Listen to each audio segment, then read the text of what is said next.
for tuning in to the first episode of My 3 Cents. We'll talk about what's hot in the 33rd Division, fantasy baseball, sports in general, or anything else you want to talk about. So, if you have any questions you'd like to be answered, just send them in to njules33@yahoo.com. That's NJULES33@yahoo.com.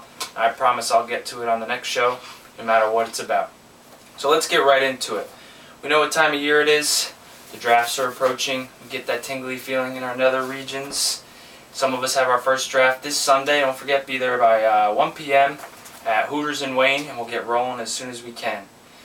So it's been a busy off season. Lots of trades. We got the keepers locked in early, which I think worked. See, I have the draft board here.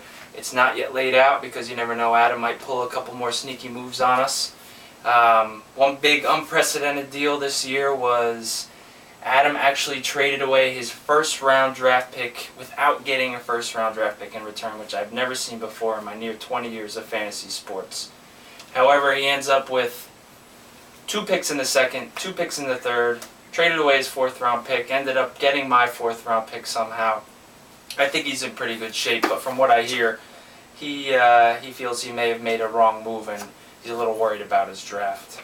Other players that have gone in and out of Adam's pants or hands this offseason: Matt Cain, Chris Carpenter, Dan Herron, Andre Ethier, the list goes on, and I ended up with his last-round draft pick down here, which is good. So other things, I know Jimmy's at home scribbling tanks and Army guys in his magazine right now, and Scotty's got a stack of books this high, and he's planning on what everybody else is strategizing about, and Rich has got the Diocese of Patterson on the line, answering to a higher source. But I got a few questions running around in my giant head that I thought I would share with you guys. So, 3 players that I'm thinking about, no idea where they go this year. First, Keith's buddy, Jose Reyes. So I know no one wants to hear anything else about this guy. It's like Barry Bonds a few years ago, but let's take a look at him. Everyone's saying, oh, he's got the thyroid thing, the leg thing. What's with the thyroid thing? He's going to be out 2 to 8 weeks? Like, what is that? Is that like when the Cablevision guy says he's going to be here between 7 and 7? I don't really understand what kind of estimate that is. But the guy's clearly first-round talent, and now I see, I don't really see anyone drafting him early, but let's not forget, 2007, he was 10th overall. 2008, he was 4th overall. 2009, he took a shit. And now this year, they're projecting him around 20, 25. I don't know. I don't see anyone taking him in the first 2 rounds, but after that, I think he could go anywhere. I see him probably 4th, 5th round, somewhere around there. I know I would snag him there because I figure if he's healthy, he's first-round talent. If he's not, you put someone else in that spot. I don't know. While I'm at it, David Wright's a question mark. Carlos Beltran is a question mark. Jason Bay is a question mark. The whole freaking team is a question mark, so I don't really know what's going on with any of those guys. But I think Wright falls somewhere around the end of the 1st, early 2nd. Beltran probably falls down. That's a tough one too, but maybe 8th, 9th round, something like that. Maybe earlier. I probably don't touch him. He's old. Second guy I'm thinking about is Adam Lind. Right? This guy comes out of nowhere last year, undrafted, ends up with 490 points, 18th overall, 3rd best outfielder. This year they're projecting him to do pretty much the same thing, and now everyone I talk to says, I'm not drafting him, I'm not taking Adam Lind. So I think he probably falls to the 4th or 5th round, but if he's the 3rd overall outfielder, he deserves to go in the 2nd. So that's another one I'd like to hear some feedback on. And then the last one is actually a pair of guys, Hayward and Strasburg. So these guys are getting, more hype than anyone I remember in recent years. Hayward's the next coming of Pujols. Every update on the site is Jason Hayward. Oh. So, they're projecting him to be, when you look at his points, 4th or 5th outfielder. Same with Strasburg, really. 4th or 5th starting pitcher. So, in most mixed leagues, probably not even really worth drafting in the first 15 rounds. But in the 33rd Division, we got the keeper thing going on. Now, this is what worries me.